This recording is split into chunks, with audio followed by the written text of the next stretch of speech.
Hi all, welcome to Steadicom MLTech Academy. Kerala PSC lab technician എക്സാമിന്റെ syllabus based ആയിട്ട് ഈ ഫെബ്രുവരിയിൽ കഴിഞ്ഞ ഒരു എക്സാം ആയിരുന്നു മോർച്ചറി ടെക്നീഷ്യൻ എന്ന് പറയുന്ന എക്സാം. സോ ഈ ഒരു മോർച്ചറി ടെക്നീഷ്യൻ എക്സാമിന്റെ ക്വസ്റ്റ്യൻ പേപ്പർ ആണ് നമ്മൾ ഇന്ന് ഡിസ്കസ് ചെയ്യാൻ പോകുന്നത്. സോ നമുക്ക് എന്തായാലും ക്വസ്റ്റ്യൻ പേപ്പറിലേക്ക് അല്ലെങ്കിൽ ക്വസ്റ്റ്യൻസിലേക്ക് കടക്കാം. First question, which is the major source of erythropoietin production in adult? Options A, liver. Option B, bone marrow. Option C, spleen. Option D, kidney. Correct answer എന്ന് പറയുന്നത് ഏതാണ്? അതായത് ക്വസ്റ്റ്യൻ ചോദിച്ചിട്ടുള്ളത് അഡൽട്ടിലെ എറിത്രോപോയിറ്റിന്റെ പ്രൊഡക്ഷന് മേജർ സോഴ്സ് ഏതാണെന്നാണ്. കറക്റ്റ് ആൻസർ എന്ന് പറയുന്നത് കിഡ്നിയാണ്. പക്ഷെ ഇവിടെ നമുക്ക് ആൻസർ തെറ്റാനുള്ള ചാൻസ് ഉണ്ട്. നമ്മൾ വിചാരിക്കും ചിലപ്പം എറിത്രോപോയസിസ് നടക്കുന്നത് അഡൽട്ടിൽ എവിടെ നിന്നാണ് കൂടുതലായിട്ട് എന്നുള്ള രീതിയിൽ ചിലപ്പം ബോൺ മാരോ നമ്മൾ ആൻസർ ചെയ്ത് പോകാനുള്ള ചാൻസ് ഉണ്ട്. പക്ഷെ ഇവിടെ ചോദിച്ചിട്ടുള്ളത് എന്താണ്? എറിത്രോപോയസിസിനെ ഹെൽപ്പ് ചെയ്യുന്ന ഹോർമോൺ ആണ് എറിത്രോപോയറ്റിൻ എന്ന് പറയുന്ന ഒരു ഹോർമോൺ. ഈ ഹോർമോണ് അഡൽട്ടിൽ കൂടുതലായിട്ട് എവിടെ നിന്നാണ് പ്രൊഡ്യൂസ് ചെയ്യുന്നതെന്നാണ് ചോദിച്ചിട്ടുള്ളത്. സോ ഈ എറിത്രോപോയിറ്റിൻ എന്ന് പറയുന്ന ഹോർമോൺസ് കിഡ്നിന്നാണ് അഡൽട്ടില് മെയിൻലി പ്രൊഡ്യൂസ് ചെയ്യുന്നത്. എന്നാൽ നമ്മള് ഇപ്പൊ ഫീറ്റൽ സ്റ്റേജിലൊക്കെ ചിലപ്പം ലിവറിന്നും ഈ ഒരു പ്രൊഡക്ഷൻ നടക്കാറുണ്ട്. സോ ഇവിടെ അഡൽട്ട് എന്ന് എടുത്ത് ചോദിച്ചുകൊണ്ട് നമുക്ക് കിഡ്നിയാണ് ആൻസർ ചെയ്യാൻ പറ്റുന്നത്. സോ എറിത്രോപോയസിസ് അല്ലെ എറിത്രോപോയിറ്റിൻ എന്ന് പറഞ്ഞാൽ നമ്മളുടെ ബോഡിയിൽ ഹൈപ്പോക്സിയ ഉണ്ടാവുന്ന സമയത്ത്, അതായത് ബ്ലഡിൽ ഓക്സിജന്റെ ലെവൽ കുറയുന്നതിനനുസരിച്ച്, സോ അതാണ് നമ്മൾ RBC പ്രൊഡക്ഷന്റെ ഒരു ഇൻഡിക്കേഷൻ ആയിട്ട് വരുന്നത് അല്ലെ. നമ്മൾ എറിത്രോപോയസിസ് നടക്കണം എന്നുള്ള രീതിയിലാണ് ഈ ഒരു ഹൈപ്പോക്സിയ ഉണ്ടാവുന്ന സമയത്ത് കിഡ്നി എറിത്രോപോയിറ്റിനെ പ്രൊഡ്യൂസ് ചെയ്യും. ഈ എറിത്രോപോയിറ്റിൻ ബോൺ മാരോയിൽ പോയി ആക്ട് ചെയ്തിട്ട് എറിത്രോപോയസിസിനെ സ്റ്റിമുലേറ്റ് ചെയ്യാണ് ചെയ്യുന്നത്. സോ അപ്പൊ ഇവിടെ നമ്മൾ ക്വസ്റ്റ്യൻ കൃത്യമായിട്ട് വായിച്ചിട്ടില്ലെങ്കിൽ ചിലപ്പം ആൻസർ തെറ്റാനുള്ള ചാൻസസ് ഉണ്ട്. ഓക്കെ, നമുക്ക് അടുത്ത ക്വസ്റ്റ്യനിലേക്ക് പോവാം. In chronic myeloid leukemia, abnormal proliferation of myeloid cell is primarily caused by mutation involving dash gene. Option A, JAK2. Option B, BCR-ABL1. Option C FLT3. Option D HBB. ഏതാണ് correct answer ആയിട്ട് വരുന്നത്? Question എന്താണ്? CML. നമ്മൾ CML എന്ന് പറഞ്ഞാൽ myeloid സെല്ലിന്റെ proliferation ആണ് അല്ലെ, അല്ലെങ്കിൽ മൈലോയിഡ് സെല്ലിന്റെ ക്യാൻസർ ആണ്. സോ അത് ഏത് മ്യൂട്ടേഷൻ ഏത് ജീനിലാണ് ഇൻവോൾവ് ചെയ്യുന്നതെന്നാണ് ചോദ്യം. കറക്റ്റ് ആൻസർ ഏതാണ്? BCR-ABL ആണ്. BCR-ABL1 എന്നുള്ളത്. കാരണം ഈ CML എന്ന് പറയുന്നത് ഫിലാഡൽഫിയ ക്രോമസോംസ് ആണ് അതിന്റെ കോസ് ചെയ്യുന്നത്. CML is caused by Philadelphia chromosome. Note ചെയ്ത് വെക്കേണ്ടതാണ് കേട്ടോ. ചിലപ്പോൾ വേറെ ക്വസ്റ്റ്യൻ പേപ്പറിൽ ഇതായിരിക്കും ക്വസ്റ്റ്യൻ ചോദിക്കുന്നത്. സോ ഇത് ഏതിന്റെ ട്രാൻസ്ലൊക്കേഷൻ ആണെന്ന് ചോദിച്ചാൽ translocation between 19 and 22. Translocation between 19 and 22ന്റെ ട്രാൻസ്ലൊക്കേഷൻസ് ആണ്. അതേപോലെ തന്നെ എന്നിട്ട് ഫോം ചെയ്യുന്ന ജീൻ എന്ന് പറയുന്നത് BCR-ABL1 എന്നുള്ള ജീനാണ്. സോ ഫോമിങ് ഫ്യൂഷൻ ജീൻ ആയിട്ടുള്ള BCR-ABL ജീനാണ് അവർ ഫോം ചെയ്യുന്നത്. സോ ഈ ഒരു ജീൻ എൻകോഡ് ചെയ്യുന്നതെന്ന് വെച്ചാൽ അബ്നോർമൽ തൈറോസിൻ കൈനേസിനെയാണ്. സോ ഈ ഒരു ജീൻ എൻകോഡ് ചെയ്യുന്ന എന്തിനെയാണ്? തൈറോസിൻ കൈനേസിനാണ്. സോ അതെന്ത് റിസൾട്ട് ചെയ്യും? നോർമൽ ആയിട്ട് അൺകൺട്രോൾഡ് ആയിട്ട് proliferation of myeloid cell. So ഇത് കോസ് ചെയ്യുന്നത് ഫിലാഡൽഫിയ ക്രോമസോംസിലാണ്. Translocation between 19 and 22. Fusion gene എന്ന് പറയുന്നത് BCR-ABL ജീനാണ്. അത് എൻകോഡ് ചെയ്യുന്നത് എന്തിനെയാണ്? തൈറോസിൻ കൈനേസിനാണ്. സോ അത് റിലേറ്റഡ് ആയിട്ട് 1-2 പോയിന്റ്സുകൾ നമ്മളിവിടെ പഠിച്ചു. ഓക്കെ, ഇനി നമുക്ക് അടുത്ത ക്വസ്റ്റ്യനിലേക്ക് പോവാം. That is, HbA2 has option A 2 alpha and 2 beta chain, option B 2 alpha and 2 gamma chain, option C 2 alpha and 2 delta chain, option D 2 alpha and 2 epsilon chain. ഏതാണ് കറക്റ്റ് ആൻസർ ആയിട്ട് വരുന്നത്? Yes, ഇവിടെ കൊടുത്തിട്ടുണ്ട് option C ആണ്. Option C എന്ന് പറഞ്ഞാൽ HbA2 2 രണ്ട് ആൽഫയും അതുപോലെ തന്നെ രണ്ട് ഡെൽറ്റയുമാണ് വരുന്നത്. ആൽഫ 2 ഡെൽറ്റ 2 എന്നാണ് വരുന്നത്. ഇപ്പൊ HbA2 എന്ന് പറയുമ്പോൾ നമ്മൾ അഡൽട്ടില് ഒരു 2 to 3% കാണുന്ന, അല്ലെങ്കിൽ എന്താ പറയാ 2 to 3% ഓഫ് ടോട്ടൽ ഹീമോഗ്ലോബിനിൽ HbA2 ആയിരിക്കും. ഇപ്പൊ അഡൽട്ടിന്റെ കേസ് എടുക്കുകയാണെങ്കിൽ മേജർ ഹീമോഗ്ലോബിൻ എന്ന് പറയുന്നത് HbA ആണ്. HbA ആണ് മേജർ ഹീമോഗ്ലോബിൻ, അഡൽട്ട് ഹീമോഗ്ലോബിൻ എന്ന് പറയും. ഏകദേശം 97% ഉള്ളത് HbA ആണ്. സോ അതിന്റെ കോമ്പോസിഷൻ എങ്ങനെയാണെന്ന് വെച്ചാൽ ആൽഫ 2 ബീറ്റ 2 ആണ്. ഓക്കെ, ഇതാണ് അഡൽട്ട് ഹീമോഗ്ലോബിന്റെ കോമ്പോസിഷൻ ആയിട്ട് വരുന്നത്. എന്നാൽ HbA2 എന്ന് പറഞ്ഞിട്ട് ഏകദേശം ഒരു 2 to 3% HbA2 ഉണ്ടാവും.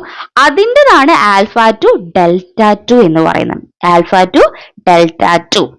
അത് കൂടാണ്ട് നോർമലി നമ്മൾ കാണുന്ന അപ്പൊ ഫീറ്റൽ ഹീമോഗ്ലോബിൻ HbF, അത് ശരിക്കും കൂടുതലായിട്ട് കാണുന്നത് ഫീറ്റസിലാണ്. എന്നാൽ അഡൽട്ടിൽ ലെസ് ദാൻ 1%, ഒരു ചെറിയ പെർസെന്റേജ് HbF ഉണ്ടാവും. പക്ഷെ ഫീറ്റസിലാണ് അത് കൂടുതലായിട്ട് കാണുന്നത്. സോ അതിന്റെ കോമ്പോസിഷൻ എന്ന് പറയുമ്പോൾ കമ്പോസ് ചെയ്തത് ആൽഫ 2 ഗാമ 2 ആണ് കേട്ടോ. ഓക്കെ, ആൽഫ 2 ഗാമ 2 ഇതാണ് നോർമലി നമ്മളുടെ ഹ്യൂമോഗ്ലോബിൻ എന്ന് പറയുന്നത്. അതല്ലാണ്ട് HbC HbS എന്നൊക്കെ പറഞ്ഞിട്ട് അഡൽട്ട് അബ്നോർമൽ ആയിട്ടുള്ള ഹീമോഗ്ലോബിൻസ് വേറെ ഉണ്ട്. സോ അത് ഞാൻ ഇവിടെ ഡിസ്കസ് ചെയ്യുന്നില്ല, ഞാൻ നോർമൽ ആണ് അതിന്റെ കോമ്പോസിഷൻ. അത് ഇവിടെ ഡീറ്റെയിൽ ആയിട്ട് ഡിസ്കസ് ചെയ്താൽ നമ്മുടെ ക്വസ്റ്റ്യൻ പേപ്പർ കംപ്ലീറ്റ് ആവില്ല. സോ ആ ഒരു ക്വസ്റ്റ്യൻ റിലേറ്റഡ് ആയിട്ടുള്ള പോയിന്റ്സ് മാത്രമേ നമ്മൾ ഇവിടെ ഡിസ്കസ് ചെയ്യുന്നുള്ളൂ. ഓക്കെ, ഇനി നമ്മൾ അടുത്ത ക്വസ്റ്റ്യൻ നോക്കാം. That is Glanzmann thrombasthenia is characterized by the defect in which of the following receptor? Option A, glycoprotein 2B or 3 and or 3B. Option B, glycoprotein 1B9. Option C, collagen receptor. Option D, glycoprotein 5 receptor. Option so correct answer എന്ന് പറയുന്നത് ഏതാണ്? Yes, that is option A. നമ്മൾ ഈ ഗ്ലാൻസ്മാൻ ത്രോംബസ്തേനിയ എന്ന് പറഞ്ഞാൽ അതൊരു bleeding disorder ആണ് അല്ലെ. ഗ്ലാൻസ്മാൻ ത്രോംബസ്തേനിയ എന്ന് പറയുമ്പോൾ ബ്ലീഡിംഗ് ഡിസോർഡർ ആണ്. ബ്ലീഡിംഗ് ഡിസോർഡർ എന്ന് പറയുമ്പോൾ അത് എന്തുമായിട്ട് റിലേറ്റ് ചെയ്തതായിരിക്കും? യെസ്, നമ്മളെ പ്ലേറ്റ്ലെറ്റിന്റെ ഡെഫിഷ്യൻസിയോ അല്ലെങ്കിൽ അതിന്റെ ഡിസ്ഫങ്ഷനോ കാരണം ഉണ്ടാവുന്ന ഡിസോർഡർ ആണ് Glanzmann thrombasthenia. Platelet deficiency or dysfunction. So ഇത് പ്ലേറ്റ്ലെറ്റിന്റെ caused by the deficiency or dysfunction of platelet ഏതിൻ്റെതാണ്? യെസ്, കറക്റ്റ് ആയിട്ട് പറയുകയാണെങ്കിൽ platelet glycoprotein 2B and or 3A. Okay, 2B or 3A ന്റെ ഡെഫിഷ്യൻസി കാരണമാണ് ഇത് വരുന്നത് എന്നുള്ളത്. സോ കാരണം ഈ ഒരു ഗ്ലൈക്കോപ്രോട്ടീൻ 2B and 3A എന്ന് പറയുന്നത് നമ്മളെ പ്ലേറ്റ്ലെറ്റ് അഗ്രിഗേഷൻ ഇമ്പോർട്ടന്റ് ആയിട്ടുള്ളതാണ്. സോ ഇതിന്റെ ഡെഫിഷ്യൻസി കാരണമായി കഴിഞ്ഞാൽ പ്ലേറ്റ്ലെറ്റ് അഗ്രിഗേഷൻ നടക്കില്ല. സോ നമുക്ക് ക്ലോട്ടിങ് നടക്കണമെങ്കിൽ പ്ലേറ്റ്ലെറ്റ് അഗ്രിഗേഷൻ നടക്കണല്ലേ. സോ ഇല്ലെങ്കിൽ ബ്ലീഡിങ് സംഭവിക്കും. സോ ഈ ഗ്ലാൻസ്മാൻ ത്രോംബസ്തേനിയ എന്ന് പറയുന്നത് ഒരു ബ്ലീഡിംഗ് ഡിസോർഡർ ആണ്. പ്ലേറ്റ്ലെറ്റിന്റെ ഡെഫിഷ്യൻസിയോ അല്ലെങ്കിൽ അതിന്റെ ഡിസ്ഫങ്ഷനോ കാരണം വരുന്നതാണ്. ഗ്ലൈക്കോപ്രോട്ടീൻ 2B അല്ലെങ്കിൽ 3B ഡെഫിഷ്യൻസി കാരണം അത് എന്തിന് റെസ്പോൺസിബിൾ ആയിട്ടുള്ളതാണ്? പ്ലേറ്റ്ലെറ്റ് അഗ്രിഗേഷന് റെസ്പോൺസിബിൾ ഉള്ളതായിട്ടാണ്. ഓക്കെ, ഇനി നമുക്ക് അടുത്ത ക്വസ്റ്റ്യൻ നോക്കാം. Patient having mean corpuscular volume is 110 femtoliter is more likely to have option A microcytic anemia, option B macrocytic anemia, option C polycythemia, option D normocytic anemia. ഏതാണ് correct answer ആയിട്ട് വരുന്നത്? അതായത് നമ്മൾ MCV മീൻ corpuscular volume 110 ഫെമറ്റോലിറ്റർ ആണ്. So അത് എന്താണ് responsible? കാരണം normal MCV എന്ന് പറയുന്നത് 80 to 110 ഫെമറ്റോലിറ്റർ ആണ്. 110 അല്ല 100 ഫെമറ്റോലിറ്റർ ആണ് നോർമൽ. അപ്പോൾ ഈ 110 ഫെമറ്റോലിറ്റർ എന്ന് പറയുമ്പോൾ അത് ഇൻക്രീസ്ഡ് MCV ആണ് അല്ലെ. MCV ഇൻക്രീസ്ഡ് ആണ്. സോ ഇൻക്രീസ്ഡ് MCV എന്ന് പറയുന്നത് മാക്രോസൈറ്റിക് അനീമിയാണ് റെപ്രസെന്റ് ചെയ്യുന്നത്. അതായത് അതിന്റെ സൈസ് കൂടുതലാണ്. MCV മീൻ കോർപ്പസ്കുലാർ വോളിയം ആണ്. സോ അതിന്റെ സൈസ് കൂടുതലാണ് എന്നുള്ളതാണ് റെപ്രസെന്റ് ചെയ്യുന്നത്. സോ MCV കൂടുക എന്ന് പറയുമ്പോൾ അതിന് മീൻ എന്താണ്? RBC വലിയ RBC ആയിരിക്കും, ലാർജസ്റ്റ് RBC ആണ് എന്നാണ്. ലാർജസ്റ്റ് RBC എന്ന് പറഞ്ഞാൽ ദാറ്റ് ഈസ് മാക്രോസൈറ്റിക് RBC എന്നുള്ളതാണ്. സോ ഇത് കാണുന്നത് എവിടെയാണ് മാക്രോസൈറ്റിക് അനീമിയ എന്ന് പറയുമ്പോൾ? Yes, vitamin B12 deficiency, folate deficiency type of anaemia, that is megaloblastic anaemia. Megaloblastic അനീമിയയിലാണ് ഈ മാക്രോസൈറ്റിക് സെൽസ് അല്ലെങ്കിൽ മാക്രോസൈറ്റിക് അനീമിയ എന്ന് പറയുന്നത്.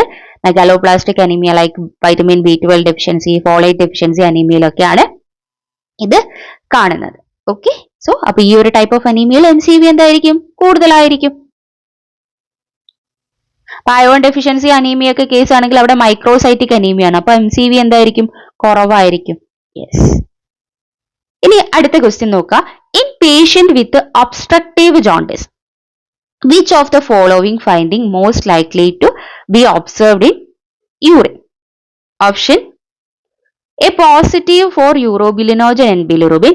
Option B, negative for urobilinogen and bilirubin. Option C, positive for urobilinogen but no bilirubin. Option D, positive for bilirubin but no urobilinogen. Correct answer. അതായത് ചോദിച്ചിട്ടുള്ള ഇവിടെ എന്താണ്? Yes, obstructive ജോണ്ടിസിൽ യൂറിന്റെ finding എന്താണെന്നുള്ളതാണ്. ഒബ്സ്ട്രക്റ്റീവ് ജോണ്ടിസിൽ യൂറിൻ എങ്ങനെയായിരിക്കും?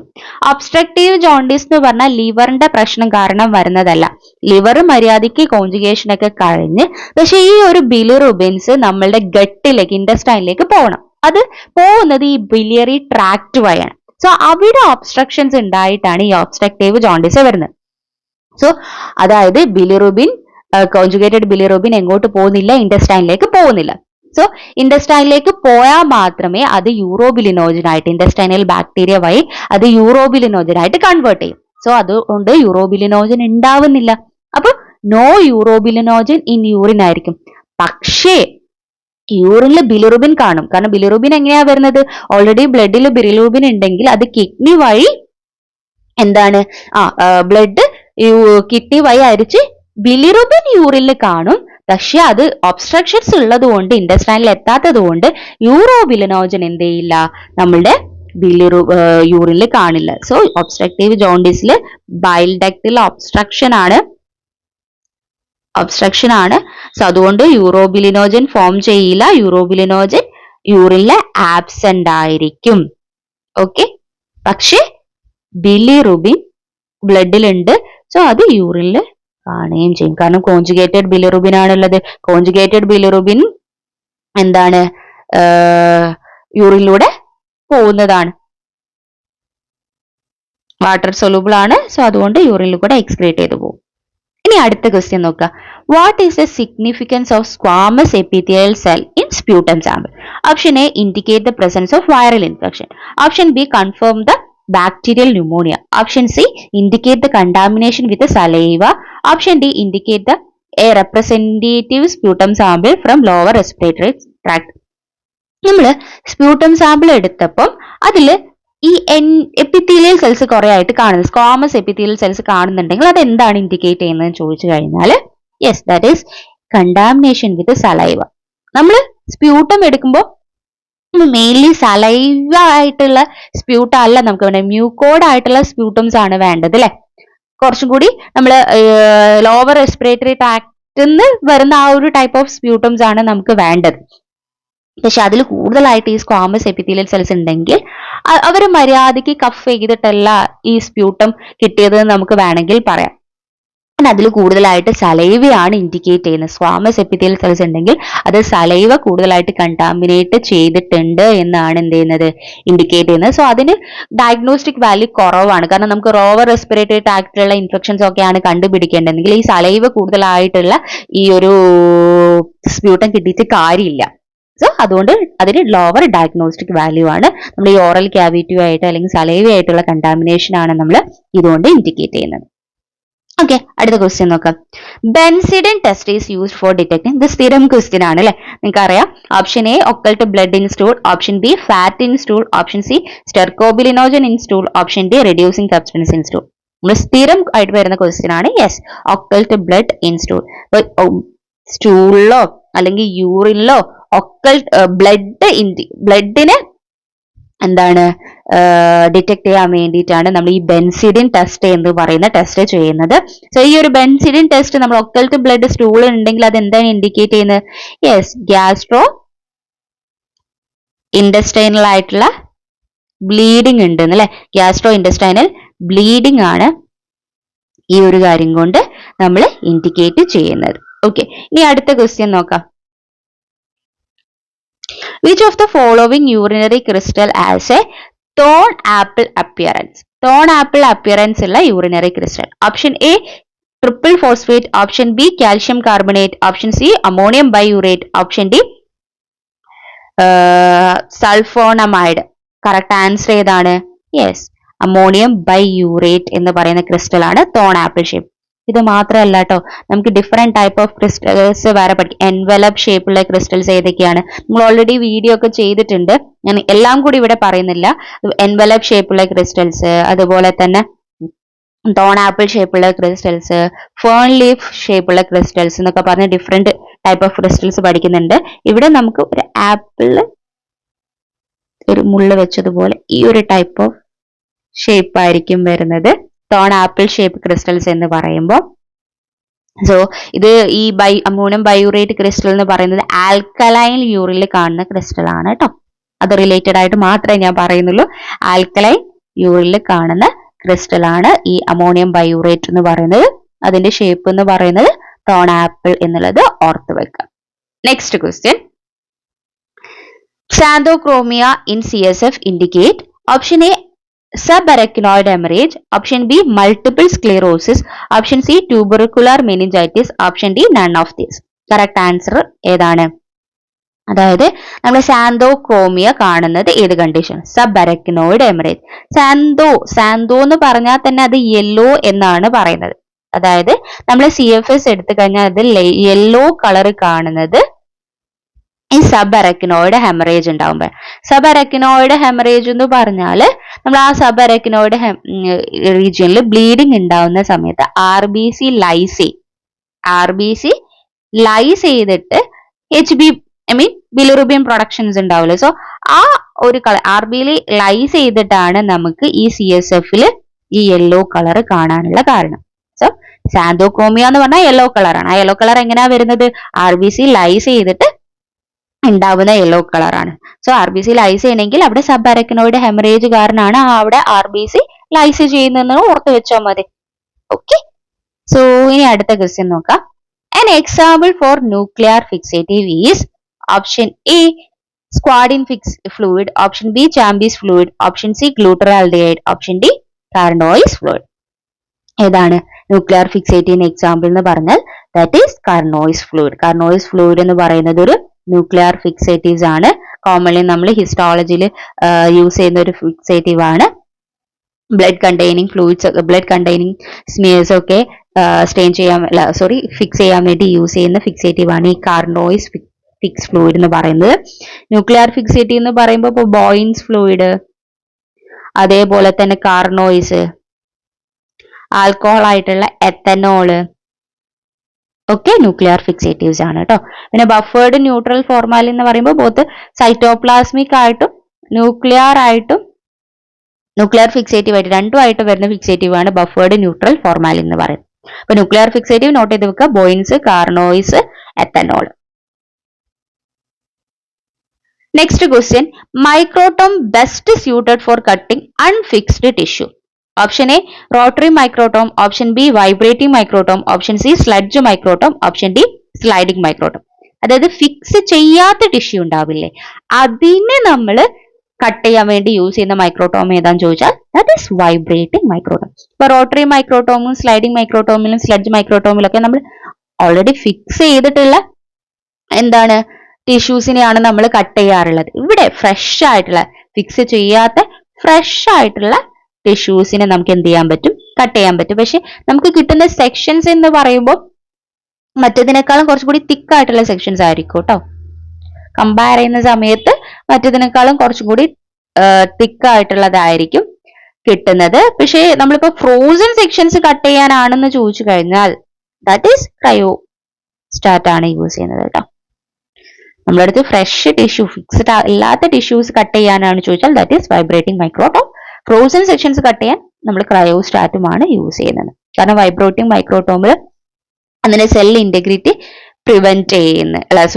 പ്രിസർവ് ചെയ്യുന്നുണ്ട്. അടുത്ത ക്വസ്റ്റ്യൻ എന്ന് പറഞ്ഞാൽ a synthetic resin mountant is option A Canada balsam, option B gum arabic, option C colophonium resin, option D DPX. So correct answer എന്ന് പറയുന്നത് ഒരു സിന്തറ്റിക് റെസിൻ മൗണ്ടൻ. കാരണം നമ്മൾ മൗണ്ടന്റിനെ അക്വസ്, നോൺ അക്വസ് ആയിട്ടുള്ള മൗണ്ടിങ് മീഡിയം, നോൺ അക്വസ് ആയിട്ടുള്ള mounting medium എന്നൊക്കെ പറഞ്ഞ് ക്ലാസിഫൈ ചെയ്തിട്ടുണ്ട്. സോ ഇവിടെ നമുക്ക് ചോദിച്ചിട്ടുള്ളത് synthetic resin mountant. Synthetic resin mountant എന്ന് പറയുമ്പോൾ അതൊരു നോൺ അക്വസ് ആയിട്ടുള്ള മൗണ്ടിങ് മീഡിയം ആണ് കേട്ടോ. നോൺ അക്വസ് മൗണ്ടിങ് മീഡിയം ആണ്, നോൺ അക്വസ് മൗണ്ടിങ് മീഡിയം ആണ്. സോ ഈ DPX എന്ന് പറയുന്ന DPXന്റെ ഫുൾ ഫോം എന്താണ്? DPX എന്ന് പറഞ്ഞാൽ yes, distrene pasteuriser and saline. Distrene പാസ്ചറൈസർ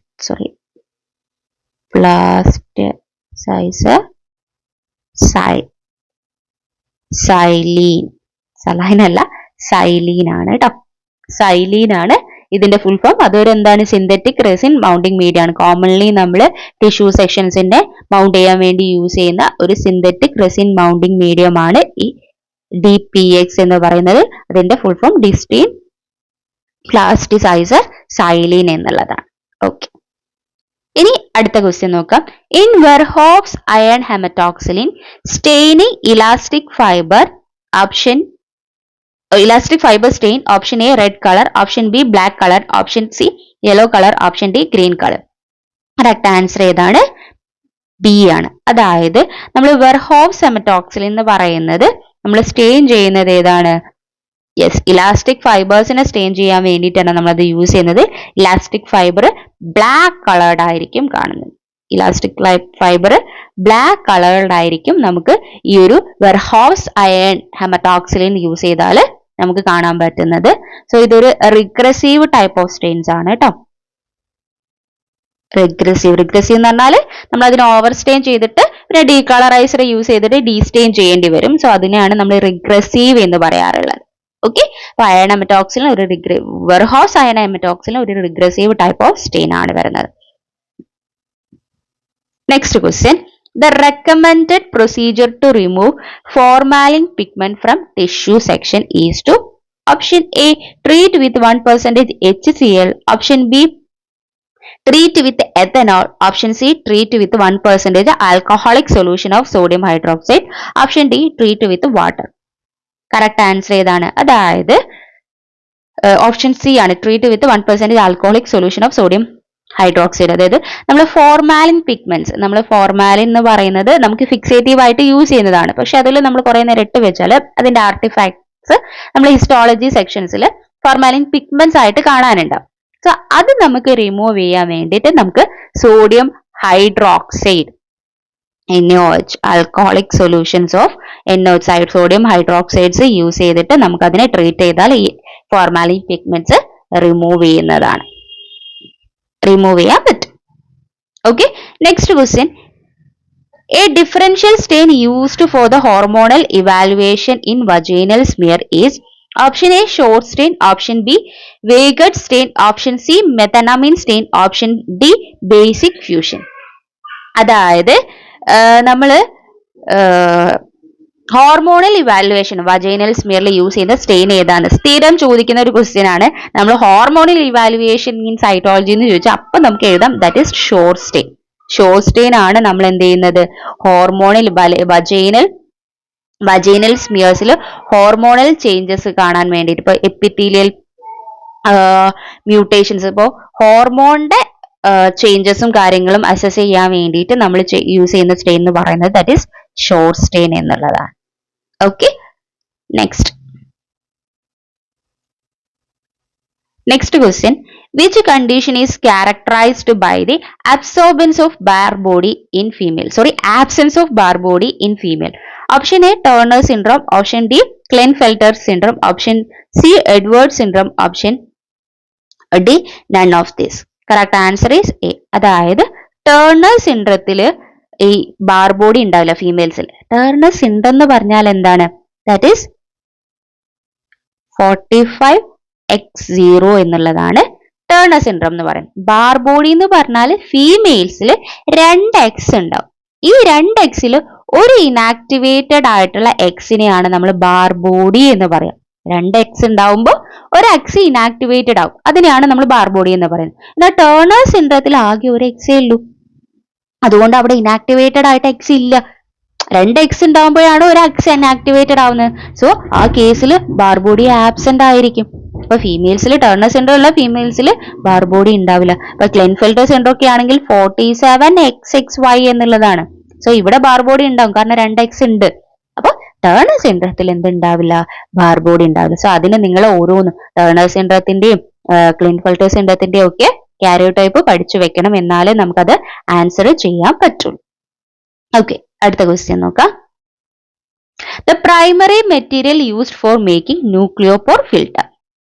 Option A, cellulose. Option B, nylon. Option C, agarose. Option D, polycarbonate. Correct answer ഏതാണ്? യെസ്, നമ്മള് ന്യൂക്ലിയോപോർ ഫിൽറ്ററിൽ യൂസ് ചെയ്യുന്നത് പോളികാർബണേറ്റ് ആണ്. ന്യൂക്ലിയോപോർ ഫിൽറ്ററിൽ നമ്മൾ യൂസ് ചെയ്യുന്നത് പോളികാർബണേറ്റ് ആണ്. ഇപ്പൊ മൈക്രോബയോളജിയിൽ ഇപ്പൊ നമ്മൾ ബാക്ടീരിയനെ ഫിൽട്ടർ ചെയ്യാൻ വേണ്ടിയിട്ടൊക്കെ ബാക്ടീരിയ ഫിൽട്രേഷൻ പർപ്പസിന് ന്യൂക്ലിയോപോർ ഫിൽറ്റർ യൂസ് ചെയ്യാം.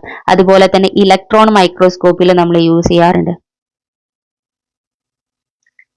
സോ ഇതിലൊക്കെ നമ്മൾ യൂസ് ചെയ്യാറുണ്ട്. പക്ഷെ അതിന്റെ കമ്പോണന്റ്, ന്യൂക്ലിയോപോർ ഫിൽറ്ററിന്റെ കമ്പോണന്റ് എന്ന് പറയുന്നത് പോളികാർബണേറ്റ് ആണ്. ഓക്കെ, അതൊന്ന് നോട്ട് ചെയ്ത് വെക്കണം. ഇതുപോലെയുള്ള ഡിഫറെന്റ് ടൈപ്പ് ഓഫ് ഫിൽറ്റേഴ്സും അതിന്റെ കമ്പോണൻസും അല്ലെങ്കിൽ അത് എന്തുകൊണ്ടാണ് ഉണ്ടാക്കിയിരിക്കുന്ന പ്രൈമറി മെറ്റീരിയലും നമ്മളൊന്ന് നോട്ട് ചെയ്ത് വെക്കേണ്ടതുണ്ട് കേട്ടോ. സോ ആ ഒരു ഏരിയ നമ്മൾ കവർ ചെയ്യേണ്ടതുണ്ട്. Next question, special stain use to demonstrate DNA in cytology in histochemical specimen. ഇതും സ്ഥിരം ചോദിക്കാറുള്ള ക്വസ്റ്റ്യൻ ആണ്. Option A, Congo red stain. Option B, PAS stain. Option C, Feulgen stain. Option D, Giemsa stain. ഇവിടെ ഞാൻ ഓരോ സ്റ്റെയിനും എന്തിനാണെന്ന് discuss ചെയ്യുന്നില്ല, കാരണം പല ക്വസ്റ്റ്യൻ ഡിസ്കഷനിലും നമ്മൾ ഇതിൽ കോങ്കോ റെഡ് എന്തിനാണ്, പാസ് എന്തിനാണ് എന്നൊക്കെ ഡീറ്റെയിൽ ആയിട്ട് ഡിസ്കസ് ചെയ്തതാണ്. സോ നമ്മള് DNA നമ്മൾ സ്റ്റെയിൻ ചെയ്യാൻ വേണ്ടി യൂസ് ചെയ്യുന്ന സ്റ്റെയിൻ എന്ന് പറയുന്നത് ഫിൽഗൻ സ്റ്റെയിൻ എന്നുള്ള സ്റ്റെയിനാണ് നമ്മൾ DNA സ്റ്റെയിൻ ചെയ്യാൻ വേണ്ടി. ഇപ്പൊ സൈറ്റോളജി സ്മിയറുകളായിക്കോട്ടെ, അതേപോലെ തന്നെ ഹിസ്റ്റോളജി സ്മിയറുകളായിക്കോട്ടെ, ന്യൂക്ലിയർ മെറ്റീരിയലിനെ ഐഡന്റിഫൈ ചെയ്യാൻ വേണ്ടി അല്ലെങ്കിൽ DNA ഐഡന്റിഫൈ ചെയ്യാൻ വേണ്ടി നമ്മൾ ചെയ്യുന്നത് ഫിൽഗൻ സ്റ്റെയിൻ ആണ്. Next, maturation index is a typically expressed as a ratio of option A, superficial is to intermediate and basal. Option B, basal cell അതേപോലെ intermediate cell, superficial cell. Option C, intermediate cell, basal cell. Option D, superficial cell, intermediate cells. ഏത് റേഷ്യോയിലാണ് നമ്മൾ ഈ maturation index express ചെയ്യുക എന്നുള്ളതാണ്. ഈ maturation index express ചെയ്യുന്നത് നമ്മൾ basal cell, intermediate cell, superficial cell, അതായത് ഓപ്ഷൻ ബി ആണ്. Basal cell, intermediate cell, superficial cell എന്നുള്ള ആ ഒരു റേഷ്യോയിലാണ്. ഈ മെച്ചുറേഷൻ ഇൻഡെക്സ് എന്ന് പറഞ്ഞാൽ എന്താണ്? യെസ്, നമ്മളെ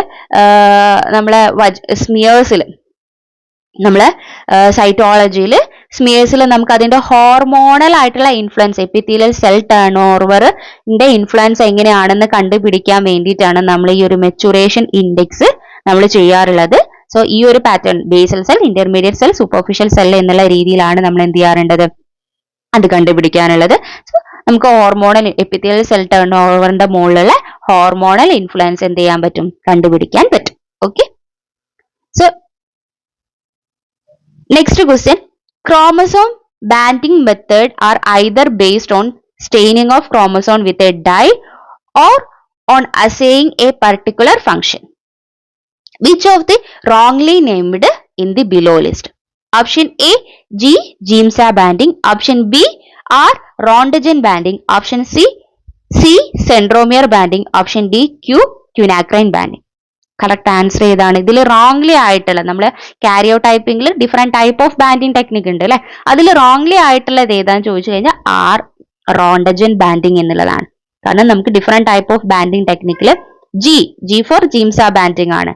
പക്ഷെ ആർ ഫോർ റിവേഴ്സ് ബാൻഡിങ് ആണ്. റോണ്ടജൻ ബാൻഡിങ് അല്ല, that is reverse banding technique ആണ്. C for centromere banding, Q for quinacrine banding. ബാക്കിയുള്ളതൊക്കെ സെയിം ആണ്. പക്ഷെ ആർ ഫോർ റിവേഴ്സ് ബാൻഡിങ് ആണ്. അതായത് നമ്മുടെ ജീംസ ബാൻഡിങ്ങിന്റെ റിവേഴ്സൽ ആയിരിക്കും ഈ റിവേഴ്സ് ബാൻഡിങ്ങിൽ വരുന്നത്. സോ അത് സ്റ്റെയിൻ ചെയ്യുന്നത് GC റിച്ച് റീജിയൻ ആയിരിക്കും കേട്ടോ. GC റിച്ച് റീജിയനാണ് അത് സ്റ്റെയിൻ ചെയ്യുന്നത്. മറ്റേ ജീംസിൽ CG റിച്ച് അല്ലേ. Okay, next question. From the following option, find out the highly sensitive and specific technique often providing result quicker than traditional karyotyping, especially in case of chromosomal abnormality. Correct options are DT, option B fish, option C pet, option C ISCN. Correct answer എന്ന് പറയുന്നത് ഏതാണ്? Option B ആണ്. അതായത് നമ്മൾ കാരിയോടൈപ്പിന്, traditional കാരിയോടൈപ്പിനേക്കാളും കുറച്ചും കൂടി effective ആയിട്ട് DNA detect ചെയ്യാനും ലൊക്കേറ്റ് ചെയ്യാനും, ക്രോമസോംസിൽ DNA ഡിറ്റക്ട് ചെയ്യാനും ലൊക്കേറ്റ് ചെയ്യാനും നമ്മൾ യൂസ് ചെയ്യുന്ന ടെക്നിക്കാണ് ഫിഷ് എന്ന് പറയുന്ന technique. That is fluorescent in situ hybridization എന്നുള്ളതാണ് ഇതിന്റെ ഫുൾ ഫോം. സോ നമുക്ക് ക്രോമസോമിന്റെ അബ്നോർമാലിറ്റി കാരിയോടൈപ്പിനേക്കാളും ഫാസ്റ്റ് ആയിട്ട് നമുക്ക് എന്ത് ചെയ്യാൻ പറ്റും? ഈ ഒരു ഫിഷ് എന്ന് പറയുന്ന ടെക്നിക്കിലൂടെ ഡിറ്റക്ട് ചെയ്യാൻ പറ്റും. ഇതിന്റെ മുന്നേ ക്വസ്റ്റ്യൻ ചോദിച്ചിട്ടുള്ള ക്വസ്റ്റ്യൻ ആയിരുന്നു, എങ്ങനെയാണ് നമ്മൾ DNA ഡിറ്റക്ട് ചെയ്യാനും ഐഡന്റിഫൈ ചെയ്യാൻ വേണ്ടി യൂസ് ചെയ്യുന്ന ടെക്നിക് എന്നുള്ള രീതിയിൽ. സോ അപ്പൊ ആ ഒരു രീതിയിലും പഠിച്ചു വെക്കുക. Next question, find out the odd one. Option A Down syndrome, option B Turner syndrome, option C Edwards syndrome, option D Pasteur syndrome. So correct answer ഇതിൽ ഓഡ് വൺ ആയിട്ടുള്ള ഇത് ഏതാണെന്ന് സെലക്ട് ചെയ്യാനാണ്. Correct answer is B Turner syndrome. എങ്ങനെയാണ് ഇത് കിട്ടിയെന്ന് ചോദിച്ചാൽ, ഞാൻ നേരത്തെ പറഞ്ഞു ഇതേ ടൈപ്പ് ഒരു ക്വസ്റ്റ്യൻ വന്നപ്പോൾ നമ്മൾ ഇതിന്റെ കാരിയോടൈപ്പ് അറിയണം എന്നുള്ളത്. ഇപ്പൊ ഡൗൺ സിൻഡ്രോം എന്ന് പറഞ്ഞാൽ ദാറ്റ് ഈസ് ട്രൈസോമി ഓഫ് 21 ആണ്. എഡ്വേർഡ് സിൻഡ്രോം എന്ന് പറയുമ്പോൾ ദാറ്റ് ഈസ് ട്രൈസോമി ഓഫ് 18 ആണ്. അതുപോലെ പാച്യൂ സിൻഡ്രോം എന്ന് പറയുമ്പോൾ ദാറ്റ് ഈസ് ട്രൈസോമി ഓഫ് 13 ആണ്. ട്രൈസോമി ഓഫ് 13 ആണ്. അതായത് ഒരു നമ്പർ നമ്മളെ ക്രോമസോംസിൽ ഒരു നമ്പർ ടോട്ടൽ 21 എന്നുള്ള ക്രോമസോംസിന്റെ നമ്പർ കൂടുതലായിരിക്കും എന്നുള്ളതാണ്. സോ 3 എന്നുള്ള രീതിയിൽ വരും. പക്ഷേ ടേണർ സിൻഡ്രോം എന്ന് പറയുന്നത് ദാറ്റ് ഈസ് മോണോസോമിയ ഡിസോർഡർ ആണ്. മോണോസോമി ആണ്. അതായത് 21 45 X0 ആണ് അല്ലെ. ഇവിടെ XX വരേണ്ടത് ഒന്നേ ഉള്ളൂ, ഒരു X ഉള്ളൂ. രണ്ടെണ്ണം ഉള്ളത് ഒന്നേ ഉള്ളൂ. അപ്പോ ട്രൈസോമി ഓഫ് 21 എന്ന് പറയുമ്പോൾ 21 3 ഉണ്ടാവും. അതാണ് ട്രൈസോമി എന്നുള്ള രീതിയിൽ ഉദ്ദേശിക്കുന്നത്. ട്രൈസോമി ഓഫ് 18 എന്ന് പറയുമ്പോൾ 18 3 ഉണ്ടാവും. നമ്മുടെ മോണോസോമി എന്ന് പറഞ്ഞാൽ 2 ഉണ്ടാവേണ്ടത്, പേരായിട്ട് വേണ്ടത് ഒന്നേ ഉള്ളൂ. അതുകൊണ്ടാണ് മോണോസോമി എന്ന് പറയുന്നത്. അപ്പൊ ടേണർ സിൻഡ്രോം എന്ന് പറയുന്നത് ഒരു മോണോസോമിയ ഡിസോർഡർ ആണ്. ഓക്കെ, സോ അതുകൊണ്ടാണ് നമ്മൾ അതിനെ ഓഡ് വൺ ആയിട്ട് തെരഞ്ഞെടുത്തത്. Next, chromosome. Human chromosomes are based on the position of centromere of the chromosome. Which statement is wrong among the following? Option A, the centromere is located near the middle is metacentric chromosomes. Option B, centromere is located near on the end of the acrocentric chromosomes. Sorry, one end is in acrocentric chromosome. Option C, the centromere is located between middle and end, that is submetacentric chromosome. Option D, none of the above. Correct answer എന്ന് പറയുന്നത് D ആണ്, none of the above. അതായത് എല്ലാ സ്റ്റേറ്റ്മെന്റും true ആണ് എന്നുള്ളതാണ് ഇതിനർത്ഥം അല്ലെ. അതായത് നമുക്ക് അതിന്റെ ക്രോമസോമിന്റെ സെൻട്രോമിയറിന്റെ ബേസ് ചെയ്തിട്ട് നമ്മൾ ക്രോമസോമിനെ ക്ലാസിഫൈ ചെയ്തിട്ടുണ്ട്. അപ്പോൾ നമുക്കറിയാം സെൻട്രോമിയറിൽ ഏറ്റവും എൻഡിലാണെങ്കിൽ സെൻട്രോമിയർ ഉള്ളത് ദാറ്റ് ഈസ് ടീലോസെൻട്രിക് എന്നാണ് പറയുന്നത്. എന്നാൽ നിയർ ടു ദ എൻഡ്, ഇപ്പൊ നമ്മൾ ക്രോമസോംസ് വരയ്ക്കുകയാണ്. ക്രോമസോംസ് വരയ്ക്കുന്ന സമയത്ത് എൻഡിന്റെ നിയർ ആയിട്ടാണെങ്കിൽ ദാറ്റ് ഈസ് അക്രോസെൻട്രിക്. സോറി, ചെറുതായിരിക്കും ഉണ്ടാവും കേട്ടോ. അക്രോസെൻട്രിക് എന്ന് പറയാം. എന്നാൽ മെറ്റാസെൻട്രിക് എന്ന് പറയുമ്പോൾ സെന്ററിലാണെങ്കിൽ ദാറ്റ് ഈസ് മെറ്റാസെൻട്രിക് എന്ന് പറയാം. എന്നാൽ ഇൻ ബിറ്റ്വീൻ ആയിട്ടാണ്, അതായത് ഏറ്റവും എൻഡിലും അല്ല സെൻട്രലും അല്ലാത്ത രീതിയിലാണ് ഉള്ളത്, ഇൻ ബിറ്റ്വീൻ ആയിട്ടാണെങ്കിൽ നമ്മൾ പറയുന്നത് സബ് മെറ്റാസെൻട്രിക്, അല്ലെങ്കിൽ സെന്ററിന്റെ തൊട്ടടുത്തായിട്ട് സബ് മെറ്റാസെൻട്രിക് എന്നുള്ളതാണ്. ഓക്കെ,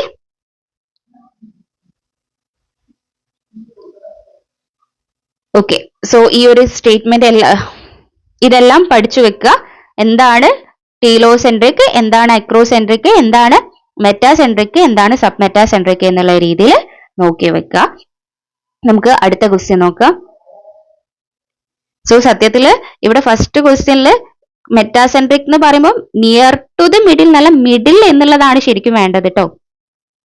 മിഡിലുള്ളത് മെറ്റാസെൻട്രിക്, ഏറ്റവും എൻഡിലുള്ളത് telocentric, near to the end ഉള്ളത് അക്രോസെൻട്രിക്, മിഡിലിന്റെയും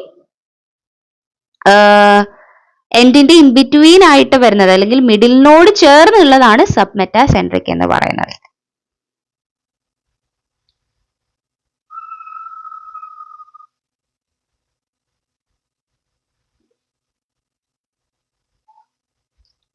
Okay, next question.